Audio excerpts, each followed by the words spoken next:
സ്വർഗീയാനുഗ്രഹമണ്ഡലത്തിൽ തുറക്കണമേ. സ്വർഗീയാനുഗ്രഹമണ്ഡലത്തിൽ വാതിൽ തുറക്കണമേ. കേൾക്കണേ എൻ പ്രാർത്ഥന നൽകണേ. ഞാൻ കേൾക്കണേ എൻ പ്രാർത്ഥന നൽകണേ. കർത്താവിന്റെ പരിശുദ്ധ നാമത്തിന് വീണ്ടും മഹത്വം. ഹൃദയ സമാരാധനയെ കർത്താവ് ഇത്രത്തോളം സഹായിച്ചു. എല്ലാവർക്കും ക്രിസ്തുയേശുവിന്റെ നാമത്തിൽ ഒരിക്കൽ കൂടി വന്ദനത്തെ അറിയിക്കുന്നു. ഇന്ന് ദൈവത്തിന്റെ വചനം പ്രകാശിപ്പാൻ ഇടയായി തീർന്നത് കർത്താവിന്റെ നാമത്തെ അന്വേഷിക്കേണ്ടതിന് അവരുടെ മുഖത്തെ ലജ്ജാപൂർണമാക്കണം. കർത്താവിന്റെ നാമക്കാരുടെ പ്രത്യേകതയാണ്, നീ കർത്താവിന്റെ നാമക്കാരനാകുന്നുവെങ്കിൽ നിശ്ചയമായിട്ടും ലജ്ജിച്ചിട്ടുണ്ട്. കാരണം ലജ്ജിക്കാതെ തിരുനാമത്തിലെത്തുകയില്ല. ലജ്ജ ഏത് കാര്യത്തിന് പോകുമ്പോഴും തടസ്സം. ഏത് കാര്യത്തിന് പോകും കാര്യസാധ്യമില്ലായ്മ, പരിഹാസം, നിന്ന, പീഡ, ഒരിക്കലും നിവർന്നു നിൽക്കാൻ സാധ്യമല്ലാത്ത നിലയിൽ ശത്രു കൊണ്ടുവരുന്ന അപമാനങ്ങൾ, ഇതെല്ലാമായിട്ട് ദൈവത്തിന്റെ ജനം ഒരു ഘട്ടത്തിൽ താഴ്ത്തപ്പെടും. അത് സംശയമില്ലാത്ത കാര്യമാണ്. എന്നാൽ അതിനെ അതിജീവിക്കാൻ ദൈവം മുൻകണ്ടിട്ടുള്ളവർക്ക് മാത്രമേ സാധിക്കൂ. കാരണം അവർക്ക് ഒടുവിൽ ബോധമെങ്കിലും വരും. അവർക്ക് അവസാനം കർത്താവിനോട് ക്രൂശിക്കപ്പെട്ട കള്ളനെ പോലെ അവന്റെ ഉള്ളിൽ ഒരു യുക്തി തോന്നും. ഞാൻ എൻ്റെ ജീവിതത്തിൽ കള്ളനായി നടന്നു, കൊള്ളക്കാരനായി, പിടിച്ചുപറിക്കാരനായി, കൊലപാതകനായിട്ടെല്ലാം നടന്നു. അങ്ങനെ ഞാൻ ഇവിടെ എത്തി. ഇന്ന് എന്നെ ഇവിടെ തൂക്കിലേറ്റുക എന്ന് പറഞ്ഞാൽ അത്ര വലിയ സാരമുള്ള കാര്യമൊന്നുമല്ല.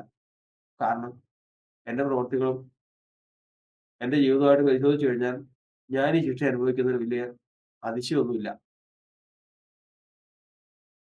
അത് വലിയ ന്യായമൊന്നുമില്ല. ന്യായമായ കാര്യം തന്നെ ഞാൻ അനുഭവിക്കുന്നു. പക്ഷെ അതല്ലല്ലോ, ഇവനെ സംബന്ധിച്ച് യാതൊരു തെറ്റുമില്ല, യാതൊരു കുറ്റവും ചെയ്തിട്ടില്ല. അതെങ്ങനെ അറിയാം?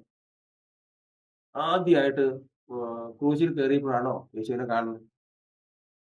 യേശുവിനെ ആദ്യമായിട്ട് ക്രൂശിൽ കിടക്കുന്ന ആളെ കണ്ടുകൊണ്ട് അവൻ കുറ്റമറ്റവനായിത്തീരുന്നു പറയാൻ തക്കവണ്ണാണ് അല്ലാതെ വല്ല സർവജ്ഞാനം ഉണ്ടാവും? ഇല്ല. അവനറിയാം, നേരത്തെ അറിയാം, നേരത്തെ കേട്ടിട്ടുണ്ട്, നേരത്തെ യേശുവിനെ അറിയാം. തന്റെ ജീവിതത്തിൽ പല പ്രാവശ്യം കണ്ടുമുട്ടിയിട്ടുണ്ട്, അറിഞ്ഞിട്ടുണ്ട്.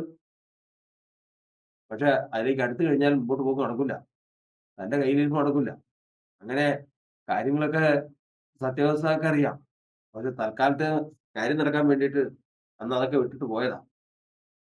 പക്ഷെ ദൈവം വിട്ടില്ല. ഒടുവിൽ രണ്ടുപേരും ഒരുമിച്ച് ക്രൂശിൽ കിടക്കുക. നേരത്തെ അറിയാം എനിക്ക്. ആ വാക്കവിടെ പറയുന്നില്ലെങ്കിലും നമ്മൾ വചനം വായിക്കുമ്പോൾ അറിയാം, ഇവനിൽ തെറ്റൊന്നുമില്ല, യാതൊരു തെറ്റും ചെയ്തിട്ടില്ല. മറ്റേ കള്ളനാന്ന് അത് നോക്കാനറിയാൻ പാടില്ല. അവൻ വീണ്ടും പരിഹസിച്ചപ്പോ മരിക്കാൻ പോവാ. അപ്പോഴും പറയുന്നതാ, ഈ ദൈവത്തിനെങ്കിലും ഇറങ്ങ്, ഞങ്ങളെ ഇറക്ക്. അവൻ ശാസിച്ചു, നീ എന്താ ചെയ്യുന്നത്? സമശിക്ഷാവിധിയിലായിട്ടും നീ ദൈവത്തെ ഭയപ്പെടുന്നില്ലേ? അപ്പോ ഉള്ളില് ഒരു കാര്യം ഉണ്ടായിരുന്നു. ഇത്രയും കാലം ഈ ജീവിതത്തിൽ കളവും കൊലയും കൊള്ളയെല്ലാം നടത്തുമ്പോഴും ഉള്ളിന്റെ ഉള്ളിലൊരു കാര്യം ഉണ്ടായിരുന്നു, ദൈവഭയം. കള്ളന് അവന്റെ ദൈവഭയം പുറത്തു വന്നു. അവന്റെ ദൈവഭയം പുറത്തു വന്നു. അവൻ കണ്ടെത്തി, അവന്റെ മുഖത്തെ ലജ്ജ പോയി. അറിയാവോ, മരിക്കുമ്പോ കർത്താവേ എന്നെ കൂടി ഓർത്തുകൊള്ളണം, നീ രാജ്യത്വം പ്രാപിക്കും, സംശയമില്ല, നീ രാജ്യത്വം പ്രാപിക്കും. കാരണം ഈ ക്രൂശിൽ കിടപ്പ് കണ്ടുകൊണ്ടല്ല, അതിന് മുമ്പേ അറിയാം. ഇവന്റെ ജീവിതത്തെക്കുറിച്ച് വ്യക്തമായിട്ട് അറിയാം. ഇവൻ ഇസ്രായേലിന്റെ രാജാവ് തന്നെ. യഹൂദന്മാരുടെ രാജാവ് തന്നെയാ. നാളെ രാജത്വം പ്രാപിച്ചു വരും. കർത്താവെ ആ സമയത്ത് എന്നെ കൂടി ഓർത്തോളണം. കർത്താവ് ഉടനെ തന്നെ പറയും, "ഈ ഒരു വാക്ക് കിട്ടാനല്ലേ എത്ര പ്രാവശ്യം അവസരം തന്നു. എത്ര പ്രാവശ്യം നീ ലജ്ജിച്ച് അങ്ങോട്ടും ഇങ്ങോട്ടും ഒക്കെ നടന്നു." അപ്പൊ ആ ലജ്ജ മാറാനായിട്ട് പല വഴിയും നോക്കി. മുഖത്ത് മുണ്ടിട്ടു. ലജ്ജ പോകും. എല്ലാവരുടെയും മുമ്പില് ഞാൻ ഭയങ്കര ഞങ്ങളൊരു ദിവസം ഒരു വീട്ടിൽ ചെന്നപ്പോഴത്തേക്കും സഭേന്ന് പോയ ഒരു വീടാ. ആഹ് അപ്പൊ അവരെ തിരിച്ച് വിളിക്കാൻ ചെല്ലുവാ. വിളിക്കാൻ ചെന്നപ്പോഴത്തേക്കും അവര് ഇനി നേരം വരില്ല. അപ്പൊ ഞങ്ങള് ഒന്ന് വിളിച്ചു കൊണ്ട് വരണം നിർബന്ധിതമായിട്ട് പോയിട്ട് ഞാനും പോയി പിന്നെ വേറെ ഞങ്ങളും കൂടി ഒരു മലയുടെ മേളിൽ കയറിയിട്ട് ഇവരുടെ വീട്ടിലേക്ക് ഇറങ്ങിച്ചെല്ലണം. അപ്പൊ അകലേന്ന് ഞങ്ങള് ആണെന്ന് കണ്ടപ്പോഴേ തന്നെ അവരുടെ പെട്ടെന്ന് ചെണ്ടയൊക്കെ കൊട്ടി ആരാധന കാണണം. എന്തൊരു ആരാധന! ഭയങ്കര സന്തോഷമെന്നാ. അയ്യോ! നിങ്ങളുടെ കൂടെ ഉണ്ടായിരുന്നപ്പോ എന്നാ ഒരു സന്തോഷമില്ല. ഇപ്പൊ എന്നാ സന്തോഷം അവിടെ ചെണ്ടയൊക്കെ അടിച്ച് പൊളിച്ചാ. ഞങ്ങള് അവിടെ ചെന്ന് കഴിഞ്ഞപ്പോഴത്തേക്കും അപ്പൊ അതിന്റെ അർത്ഥം ഇതാ ലജ്ജയൊന്നുമില്ല. ലജ്ജയൊന്നുമില്ല. ഉള്ളിലുണ്ട്. മുഖത്ത് മഹാലജ്ജയുണ്ട്. വല്ലോണം വന്ന് ഞങ്ങളൊന്ന് നിർബന്ധിച്ച് വിളിച്ചോണ്ട് പോയാ മതിയെന്ന് ഉള്ളിലുണ്ട്. പക്ഷെ അത് പുറത്ത് കാണിക്കാൻ പറ്റില്ലല്ലോ. "എന്തതിശയമേ ദൈവത്തിന്റെ സ്നേഹമെന്ന്" പറഞ്ഞ് കൊച്ചൊക്കെ വാ കീറിയാ പറഞ്ഞു. അപ്പൊ ചെന്ന് കുറേ നേരം ഞങ്ങൾ പുറത്ത് നിന്ന് അവസാനം വിളിച്ച് അകത്ത് കയറ്റി. ഓഹ്! കർത്താവേ സ്തോത്രം. ഇന്ന് അതിൽ കൂടിയ ഒരു ആരാധനയാണ്. നല്ല കാര്യം. നല്ലൊരു സ്തുതി സ്തോത്രമൊക്കെ പറയുമ്പോ ഒരു പ്രത്യേകത. ഞങ്ങള് പറഞ്ഞു, "നിങ്ങള് കാര്യം ചെയ്യ്. സന്തോഷമൊക്കെ അവിടെ ഇരുന്നോട്ടെ. അപ്പൊ നമുക്ക് ഒന്നിച്ച് സന്തോഷിക്കാം. അടുത്ത ആഴ്ച അങ്ങ് വാ." അപ്പൊ അഭിനയിക്കുക. ദൈവത്തിന്റെ ജനം ഏഹ് ഒരു ലജ്ജയില്ല. എനിക്ക് ഇത്രയും കാലമായിട്ട് ഒരു ലജ്ജയില്ല എനിക്ക് എന്ന് അഭിനയിക്കുക. അഭിനയിച്ചാൽ ഇല്ല. ഉള്ളുകൊണ്ട് നാണം കെട്ട് നിൽക്കുക എന്നുള്ളത് ദൈവത്തിനറിയാം. അതറിയാവുന്നവർക്ക് അറിയുകയും ചെയ്യും. ഇങ്ങോട്ട് ആരെങ്കിലും ഒന്ന് വിളിച്ചു കിട്ടിയാൽ മതി. ആരെങ്കിലും ഒന്ന് എങ്ങനെ നിൽക്കല്ലേ ബ്രദറെ എന്ന് പറഞ്ഞ് വലിച്ചോണ്ട് പോയാൽ മതി. ബാക്കിയുള്ള എല്ലാം സന്തോഷമായിട്ടിരിക്കുക. എല്ലാവരും കൂടെ ഒന്ന് എടുത്തോണ്ട് പോയാൽ ഏറ്റവും നല്ലത്. അപ്പോ ഇങ്ങനെ നടന്ന് ആ സമയത്തൊന്നും കേട്ടില്ല. അവസാനം വന്നു കഴിഞ്ഞപ്പോഴത്തേക്കും ക്രൂശില് വന്നപ്പോഴത്തേക്കും ചാകാൻ പോവാ. ചാകാൻ പോകുമ്പോഴാണ് ശരിയാ കർത്താവേ, ഇത്രയും നാള് ഞാൻ നടന്ന് എന്ത് കിട്ടിയിട്ടുണ്ട്? നാണം കെട്ടതല്ലാതെ.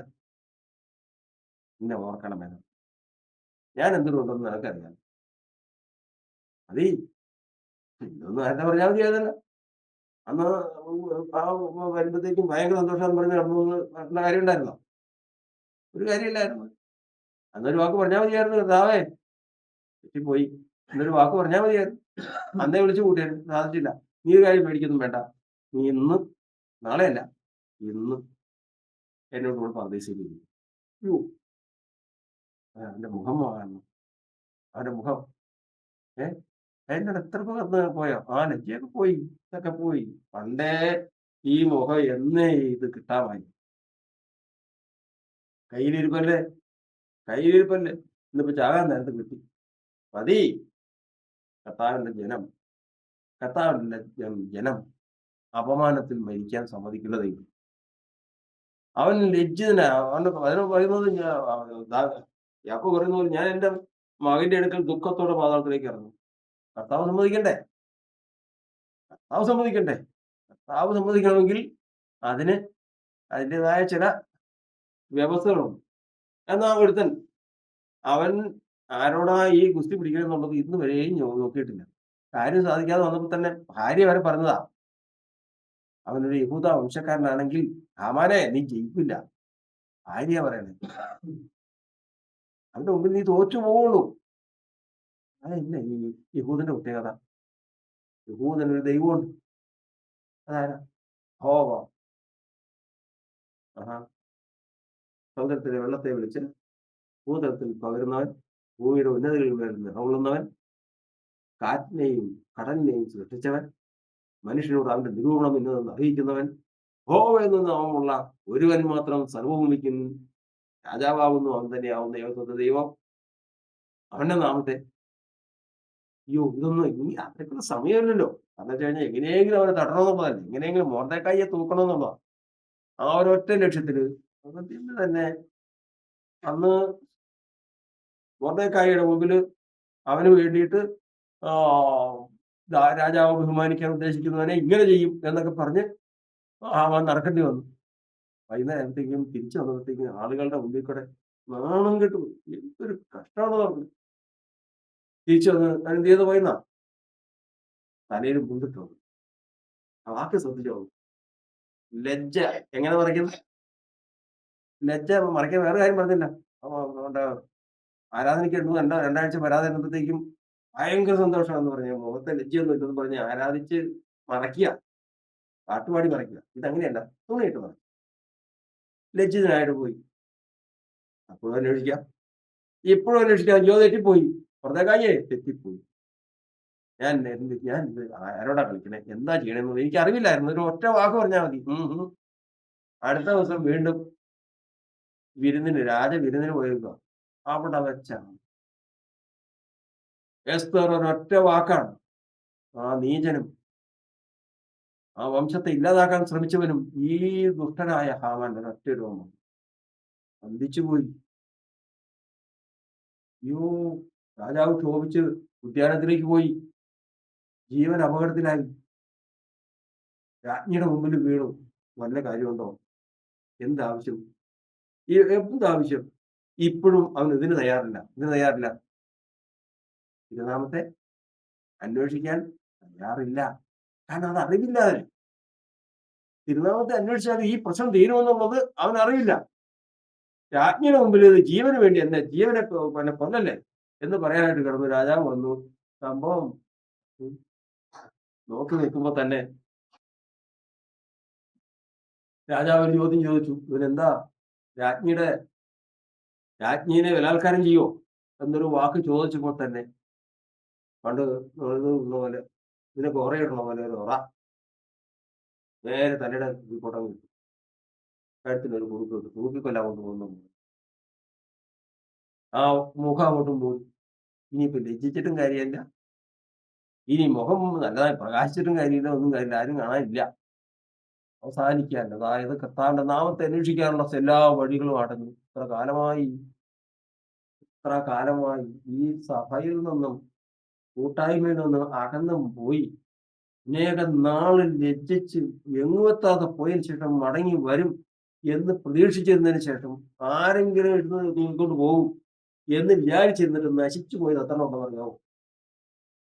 കാരണം സമയം കഴിഞ്ഞിട്ടും തിരുനാമത്തെ അന്വേഷിക്കാതെ പോയി നശിച്ചുപോയി. തലയില് മുണ്ടിട്ട് ആദ്യം, രണ്ടാമത് തലയില്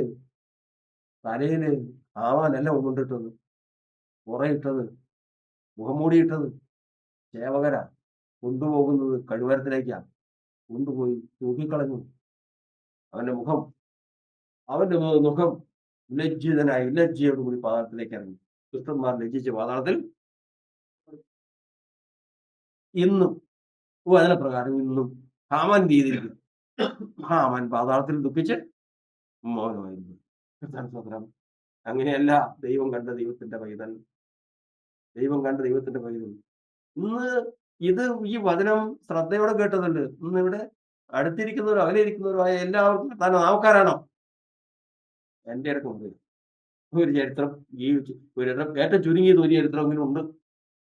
ലജ്ജിതനായി തീർന്നു. കർത്താവ് പോയ വഴിക്കൊക്കെയും തലക്കിട്ട് ഒരു തരത്തിലും നിവർന്നു നടക്കാൻ സാധിക്കാത്ത നിലയില് മുഖം പുറത്ത് കാണിക്കാൻ സാധിക്കാത്ത നിലയിൽ അപമാനവുമായി നിർണ്ണയമായി ജീവിക്കേണ്ടി വന്ന ഒരു ഘട്ടമെങ്കിലും ഒരു ദിവസമെങ്കിലും ഇല്ലാത്ത ഒരു യേശുനാമക്കാരൻ ഉണ്ടാവില്ലെന്ന്.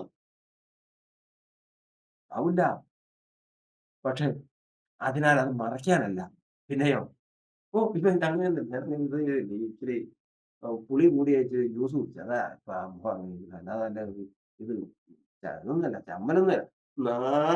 പുറത്ത് പറയാൻ നിവൃത്തിയില്ല. എനിക്കറിയാവുന്ന കാര്യങ്ങൾ പറയാ.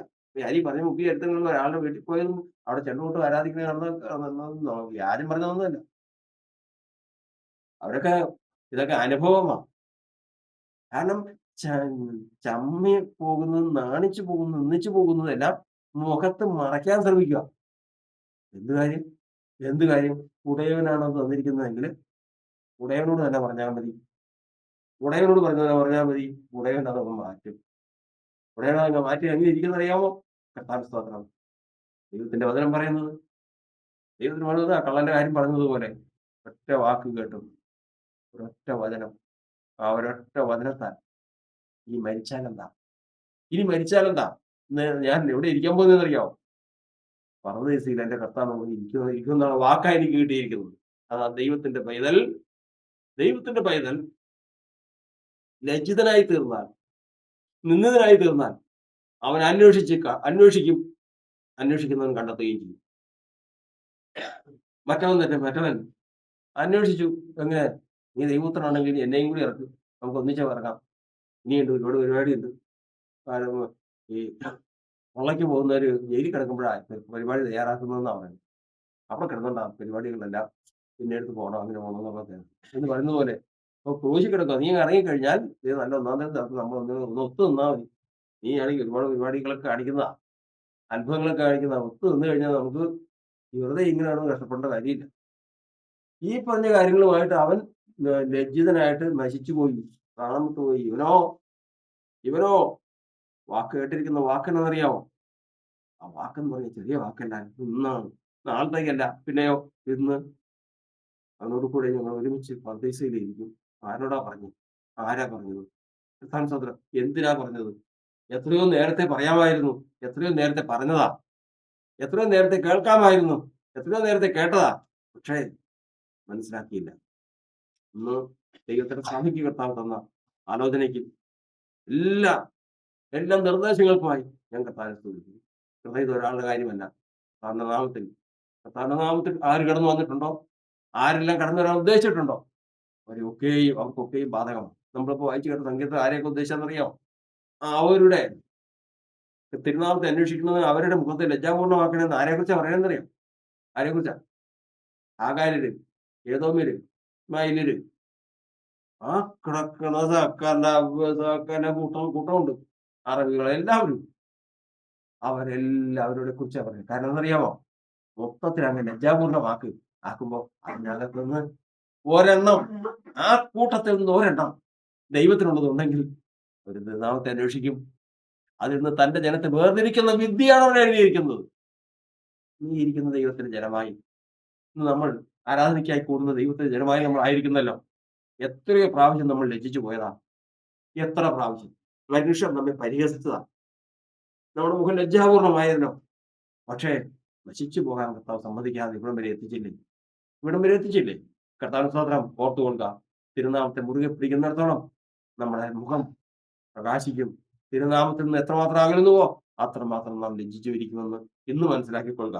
കർത്താവ് തരുന്ന എല്ലാ ബാലശിക്ഷകളും എല്ലാ അനുഭവങ്ങളും നന്മയ്ക്കാണെന്ന് വിശ്വസിച്ചുകൊണ്ട് ഇതാ കർത്താവിന്റെ നാമത്തെ തന്നെ മുറുകെ പിടിച്ച് മുമ്പോട്ട് പോകാൻ കർത്താവിന്റെ ആത്മാവ് നമ്മെ സഹായിക്കട്ടെ. മുട്ടുകളെ വണക്കം പ്രാർത്ഥിക്കും. പരിശുദ്ധനായ ദൈവമേ, സ്വർഗസ്ഥ പിതാവേ, ഈ നല്ല സമയത്തിനായി ഞങ്ങൾ കർത്താവിനെ സ്തുതിക്കുന്നു. കൃപയാൽ ഞങ്ങളെ ഈ സമയം